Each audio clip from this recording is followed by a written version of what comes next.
Hello, I'm Mrs. Roberts and I'm Head of PE and welcome to GCSE PE. So the exam board that we follow is Edexcel and this is also known as Pearson's. If you wish to look at it in a little bit more detail, I've just attached the link there for you. So why study PE?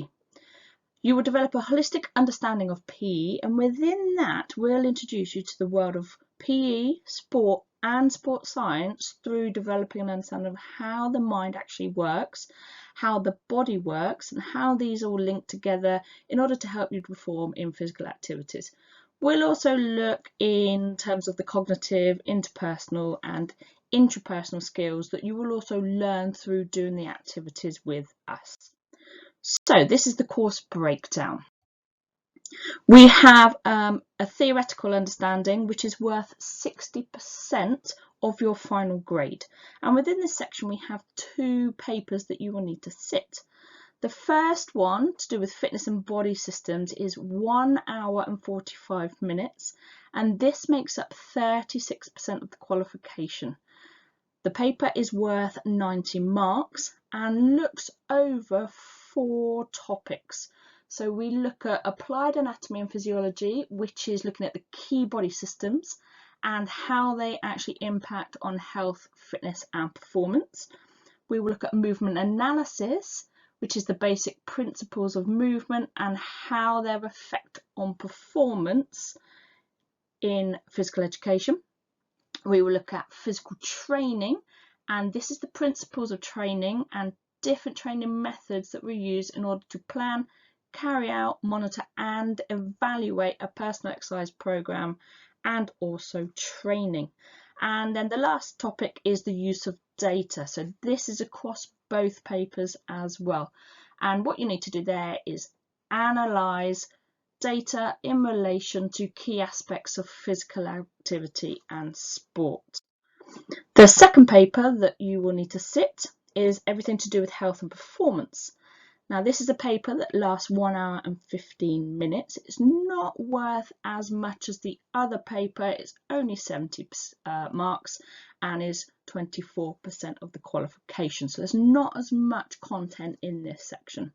So we'll look at health, fitness and well-being, and this looks at the benefits of participating in physical activity and sport with relation to health, fitness and your overall well-being. We then look at sports psychology. This is the interesting one. We look at the psychological factors that can affect performers and their performance in physical activity and sports. So it's how the mind processes information in order for them to do some activity. We've then got social cultural influences. This looks at the social cultural factors that might impact sport in society today. And then again, you've got the use of data, which is the analysis of the data questions. The next part of the course is the practical, and this is the one that you guys and the students normally actually really want to get yourselves involved in, but it's only worth 30%. You will study a variety of sports throughout the whole of your 3 years in the physical education, and then we need to decide which are your top 3, which are the 3 that you're going to get the most amount of marks from. These don't necessarily need to be in school. If you, for example, do swimming at a competitive level outside of school, we can still send that result through. It's just we may need to have a conversation with the external coaches, or we need to come and watch you swim in order to video it. Each of the 3 sports are worth 10%. And that makes up the whole 30%. We will mark you in relation to a 35 mark per activity.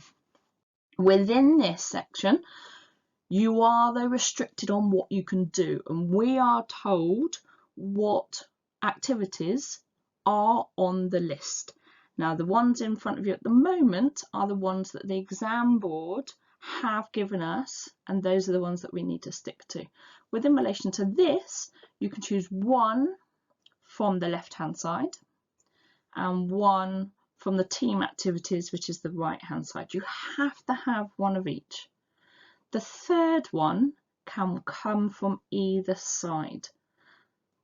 The majority of us in school at this moment in time look at the major game activities, and these are normally the ones that the students will be put forward to. But we will help you, and we will tell you which ones that will give you the best grades.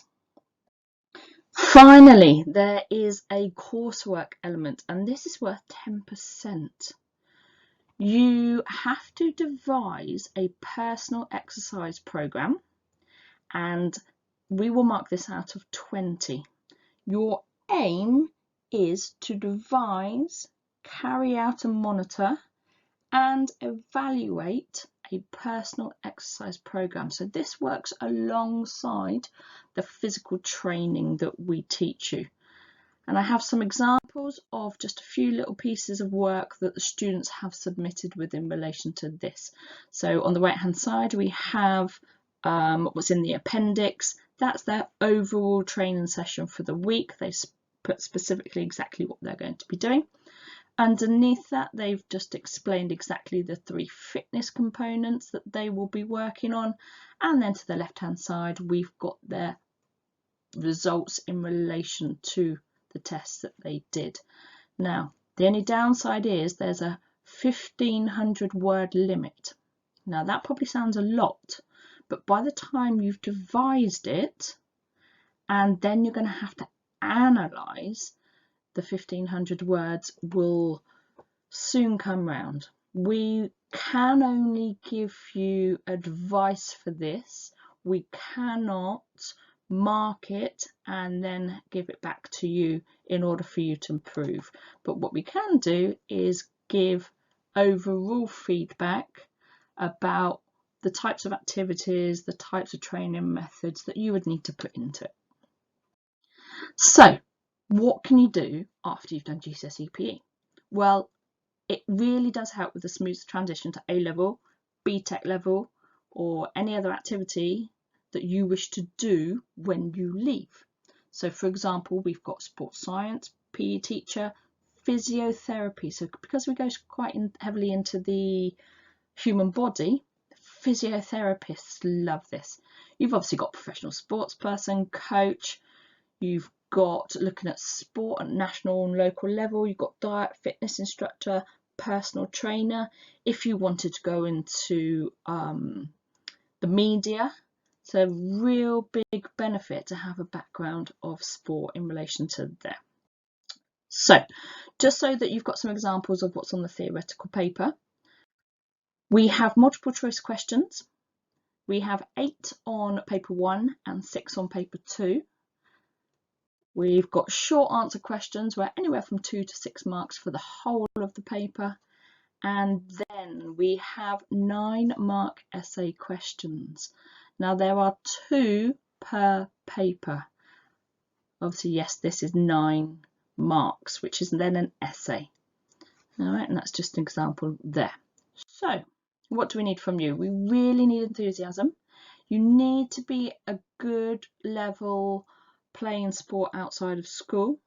You need to have a willingness to learn and attend extracurricular clubs. And obviously, because we've got the writing aspect, you need to be really focused on board with your communication and written skills. If there are any questions, please don't hesitate to contact me. Thank you very much for listening.